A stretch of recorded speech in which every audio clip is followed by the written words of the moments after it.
Hello everybody, good evening and welcome back to OPTV Live's Mech Mania Monday. I am Steve and tonight you are watching a 1v1 Fantastic Four tournament. We are now in the finals. This is game 1 of a best of 3. On the left hand side we have Turkleton flying in his pumpkin saucer. On the right hand side we have TheKhumi flying in the steampunk saucer. Saucer on saucer action here on this map. This map, speaking of which, is called Salt. This map basically has one direct path out from the main base. Drop downs that come in through here. You come through, you've got an outpost on the bottom. At that point, you can either take the bottom path here, pass through a few neutrals, go towards the enemy outpost here, and then swing up and go straight to the enemy base, filing single file across that bridge. Another option is to go straight across the bridge. You've got more fights through all these neutrals. You've also got bridges, so you're going single file, losing some of your attacker's advantage, coming across yet another bridge before you get to the main base. Third option is that you can branch off and go up to this top outpost right here, kind of grab yourself a little footing on the middle ground. But this is a pretty much direct 1v1 map, really causing a lot of close, tight battles between the two players themselves, and kind of testing out the skills and abilities of the individual players themselves. It looks like so far that we're a little bit into the game, and at this point, Turkleton and TheKhumi have both secured their respective bottom outposts.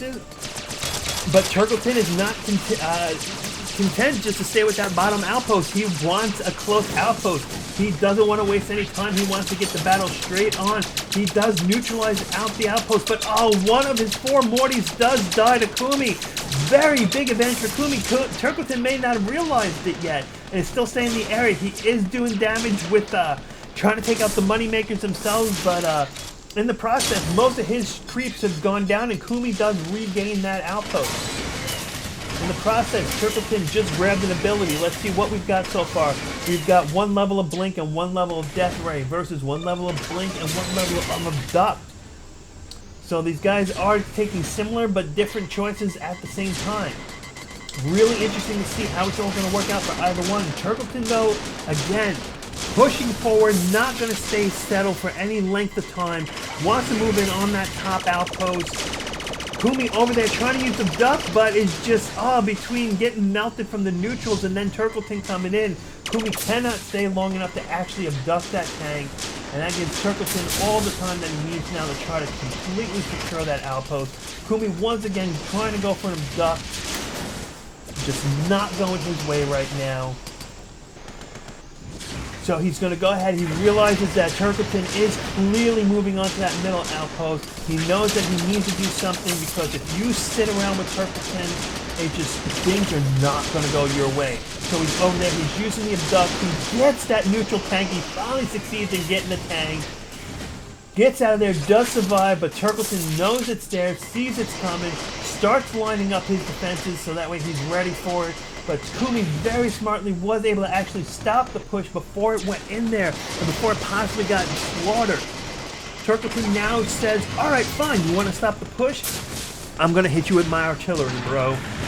And there he goes. He launches in that artillery. TheKhumi realizing now he can't let those units stay. He's got to move in, because otherwise the artillery will destroy them up. And here they come in. They're coming through. They're going down one by one like flies. We've got Death Ray coming in, but the tanks are getting through. They're getting through the tanks. They're getting through the mortar. They're getting through the Death Ray. They are surviving. How many of them are actually going to survive? Is it going to be enough? Does TheKhumi have enough of a push? The outpost goes neutral. TheKhumi drop the... but TheKhumi does not drop it in time. TheKhumi goes down. Does TheKhumi use the buyback? No, he does not use buyback. Even with all these units pushing out, he does not use buyback. This is a critical time for buyback. These tanks that are coming in, this could have done a lot more damage to Turkleton if TheKhumi would have been there to support it. There was virtually no base defense at all. Turkleton's still taking a lot of damage. He actually even has to get out of there and leave and cannot keep defending his own base. TheKhumi, instead of actually supporting his tanks, actually decides instead that he's going to push in, use the Mortys against Mortys onto Turkleton's close outpost. And this is something that most of the times you folks may not see, is that Turkleton is actually having to play responsive rather than dictating where the action is happening in the first place. But now this is a big time for Turkleton to turn the tide. Khumi used essentially everything he had for that push, leaving the window pretty much wide open for Turkleton. Looking at Khumi's fortress, there is nothing there at all to protect it against anything. This outpost has a few morties and that's it. This outpost, Khumi's working on trying to rebuild his forces, but just doesn't have the income coming in fast enough to do it. The real key might be potentially is when this credit box pops up. If somebody can actually grab it first, it could potentially change the tide of everything. Khumi using artillery to get in there to do some damage. Turkleton responding with Seekers to force Khumi out of there to not be able to manage anything. Khumi realizing that he needs to get out of there, pulls the artillery back, keeps him alive, deploys more tanks, and is just looking for an opportunity somewhere. Looking for something to open up. And Turkleton, if Khumi would have gotten there earlier, that would have been a lot of free tank deaths and experience points and everything. Just unfortunately, Khumi did not make it in time. He abducts it. Gotta get out of there to heal. Does he get back in time to save it? That he does. Free T99. Never can complain about that. Khumi using that abductability to the best that he can. Let's take a look at these two gentlemen and see what it is that they've now decided to do with their mechs. Skill's gone in now, 2 points into Blink, 3 levels of Death Ray, 1 level of Abduct on Turkleton. Looking over on the Khumi side, 1 level of Blink, 2 levels of Death Ray, 1 level of Abduct. So Turkleton definitely has been investing more money into his mech than Khumi has, and has a massive financial bank account there at the same time. Great positioning that Turkleton wants to be in. Turkleton knows what he's doing. He bides his time. He waits for the right opportunity to push out, and he feels now is the time. He brings up his artillery for extra support. He drops off some rollers. We had Death Beam on Death Beam action there. Khumi takes too much damage first, needs to get out of there. Pushes as they're going by, like cars passing in the night. 2 trains of death.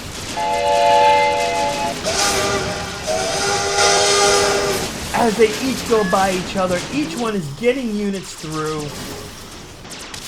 In the end, it looks like that neither one is going to make any significant progress. All that each one of them pretty much did is just devastate the tanks of the other one. Let's see if the few tanks that did survive that Turkleton's ferried up, if they can survive long enough, if he can micro them enough. He's got the Seeker support. Khumi is trying to deploy down tanks of his own. Those Seekers make it so hard for Khumi to get involved in the battle himself. Khumi taking much more damage than I actually anticipated from this. I really thought that he was going to take much less damage from this attack, but Turkleton once again showing us why Mimo is so OP and why he is in fact Turkleton himself. The push is stopped. Khumi almost dies, stays alive, counter pushes, not realizing that a second wave of tanks are incoming. The outpost does go neutral now. Khumi is losing ground. Could this be the first loss of Khumi that we ever see on Mech Mania Monday? If it is, folks, it'll set the record right here. Khumi knows that the outpost wasn't quite recharged yet. If he could have had the extra time, he maybe would have been able to get a kill on Turkleton. Tanks crossing in the path. Look at the way those tanks are actually in a formation. That's one of the first times I've seen tanks moving in formation. Keeps them alive a little bit longer. Is going to neutralize the outpost, but that's about it. Khumi is definitely looking to be in a lot of trouble right now.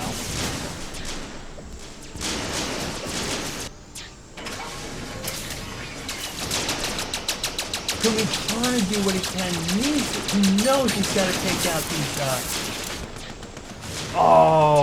Turkleton with the very, very important kill right there, giving him some free time. Does Khumi buy back? No, it does not look like Khumi buy. Okay, there he goes. Now he uses some buyback abilities after he's got a full build queue. No, he needs to get back into this game because he is losing ground very, very quickly. Turkleton looks like he kind of has a clear plan as to what he wants to do. Can Khumi find a way to upset that plan?